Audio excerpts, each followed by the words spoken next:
L'homme le plus riche du monde, Elon Musk, on lui a demandé s'il croyait en un créateur, et Elon Musk, qui s'est précédemment décrit comme agnostique, a répondu Eh bien, quelque chose a créé l'univers, ou l'univers est, vous savez, là. Comment est-ce que c'est arrivé? Eh bien, on pourrait dire par étapes, en se basant sur les preuves archéologiques, le registre fossile et la physique, qui expliquent comment nous en sommes arrivés là. Mais ça n'explique pas comment l'univers a commencé à exister au départ. Genre, comment les molécules peuvent avoir une conscience et des sentiments. Apparemment, il était un peu troublé de découvrir qu'il y avait une conscience. L'existence de la conscience prouve qu'il y a quelque chose derrière la matière. C'est ce que nous appelons la métaphysique. Ce terme de métaphysique, c'est quelque chose que les athées et les agnostiques ne veulent pas admettre. Dès lors qu'ils acceptent la métaphysique, ils ouvrent la porte à l'acceptation de beaucoup de choses qu'il niaient. Selon eux, s'ils prouvent qu'il n'y a rien d'abstrait ou rien de métaphysique, qu'ils peuvent tout expliquer par la matière, ça reviendrait à dire que Dieu n'existe pas.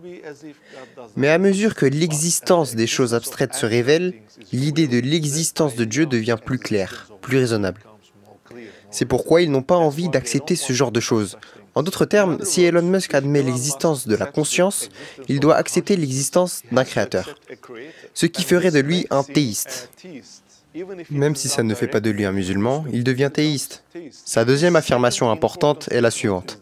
Attendez d'une manière ou d'une autre qu'un tas d'hydrogène gazeux se transforme en molécules complexes, puis un assemblage de molécules complexes, comme nous qui pouvons ressentir, parler et penser. Donc, je veux dire juste, si vous laissez l'hydrogène assez longtemps, il commence à parler tout seul. En gros, c'est ce qui s'est passé ici.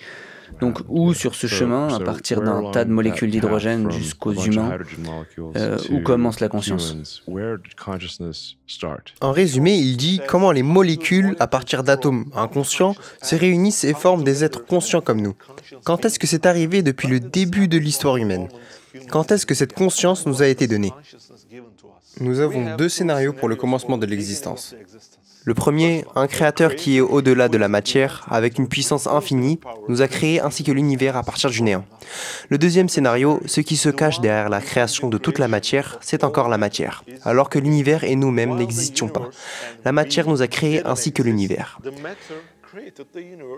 Mais attendez une minute, la matière n'existait pas non plus.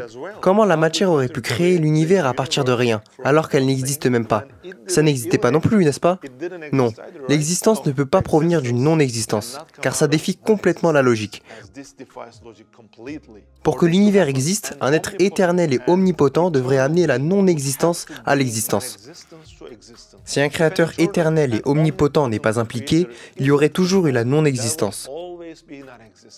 Qu'Allah accorde la foi à Elon Musk. Mais j'ai remarqué un problème à propos des musulmans.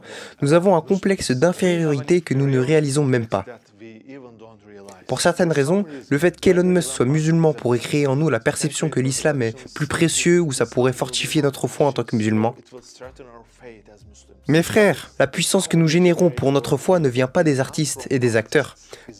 Peu importe qu'Elon Musk soit musulman ou non. Nous sommes déjà convaincus de l'islam pour plusieurs raisons. Les miracles du Coran, les preuves de l'existence de Dieu. Regardez, il y a des preuves partout qui crient l'existence de Dieu. Ma foi n'a pas besoin d'un coup de pouce provenant de son acceptation de l'islam.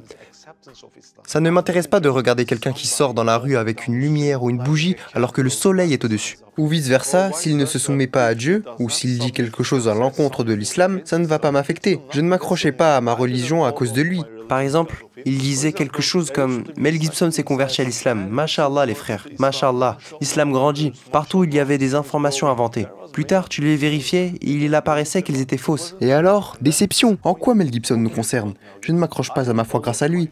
En tant que musulmans, nous ne sommes pas des personnes ordinaires. Les personnes ordinaires acceptent les mots du professeur sans se questionner, alors qu'ils n'écouteraient même pas ce que dirait l'épicier.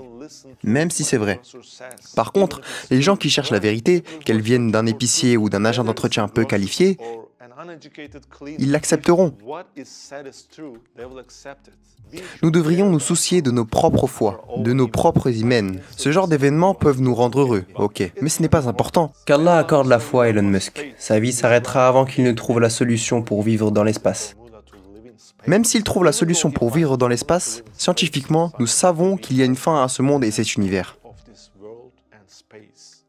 Enfin, puisqu'il y a une conscience, un créateur, pourquoi est-ce que cette conscience nous détruirait après notre mort? Si la mort signifie absence, néant, Pourquoi y a-t-il autant d'existences partout? Soit dit en passant, si Elon Musk regarde cette vidéo, je lui conseille d'explorer l'espace, mais également d'explorer au-delà de l'espace, les cieux. Assalamu alaikum wa rahmatullah.